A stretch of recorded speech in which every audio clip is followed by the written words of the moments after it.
Craig with Games with Authentic Battle Damage. Today we're going to finally finish up our controller.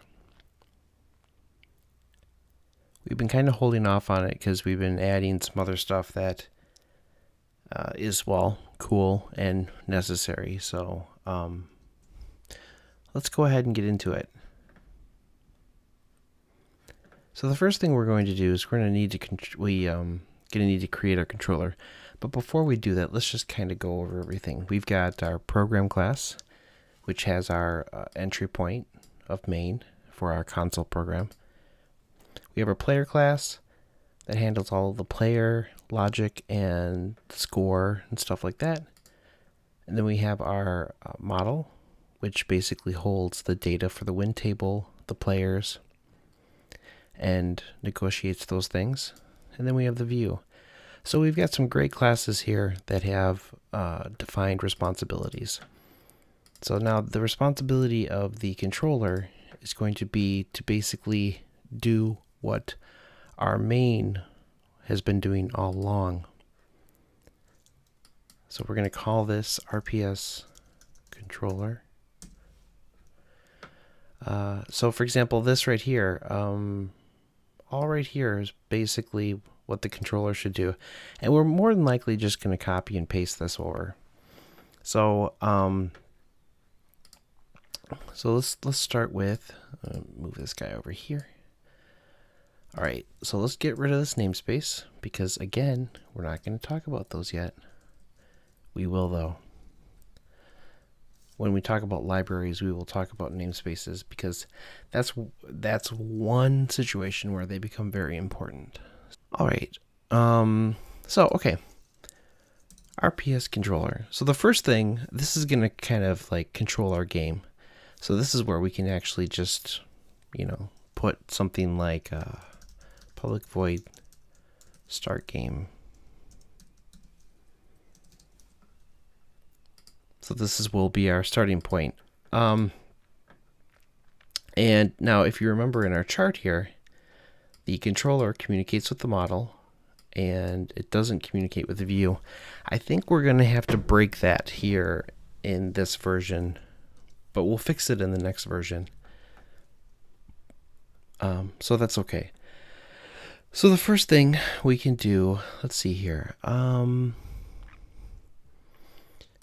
These guys getting added. This is, a model thing, but this is something that the controller should,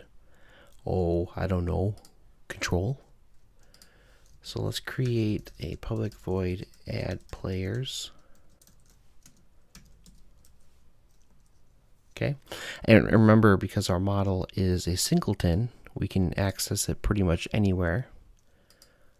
So, all right. And then the other thing we're going to need is a public void game loop. So now our game loop is basically what this while is doing. But we're going to simplify things a little bit, and we're just going to kind of take everything that's over there in the main method and just put it in there. So we can get rid of this because we already copied that over. And then in our, take this guy, let's move it over to our game loop. All right. We got some complaining going on, which is fine. And then we should be able to get rid of this. All right, great. And then here we just need to create our RPS controller. Controller equals new RPS controller. And then we'll just need to call controller start game. Awesome. And then in our start game, we will add players and they'll run the game loop. Okay. And then the only other thing here that we need to do is we need to make it so that we can print things. So like I said, we're going to give the controller access to the view. Normally we wouldn't do this, so let's just create a variable to hold the view. Let's make it private. And then we'll make it part of the constructor, our PS view.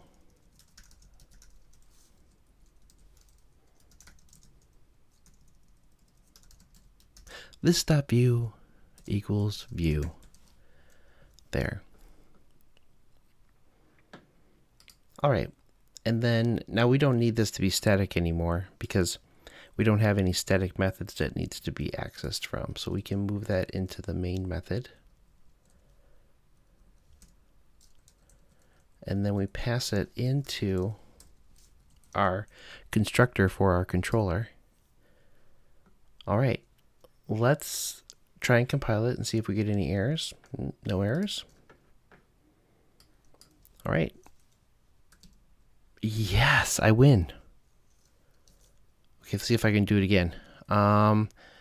See. Oh, yeah, man, this is my freaking lucky day. I love it. All right. Great. That looks really good. I think we've got, I think that's a good refactoring for now. So, yeah, we can take care of the view in the next one. And just to give you a little teaser of what we're going to do, we're going to remove the view from the controller, and we're going to create an event. And we're also going to use a delegate. So we're going to learn a little bit about delegates and events. And what's going to happen is whenever the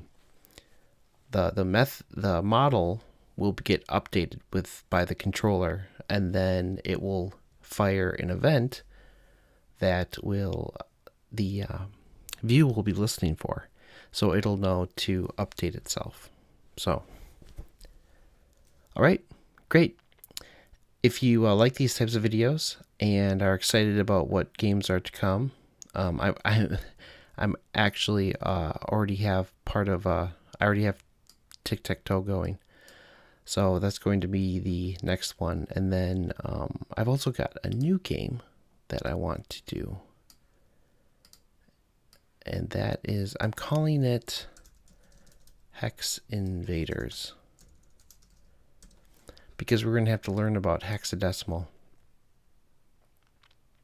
So I thought, hey, let's make a game out of it. If you're not subscribed, please subscribe. If you like this video, please go ahead and like it. Thanks for watching.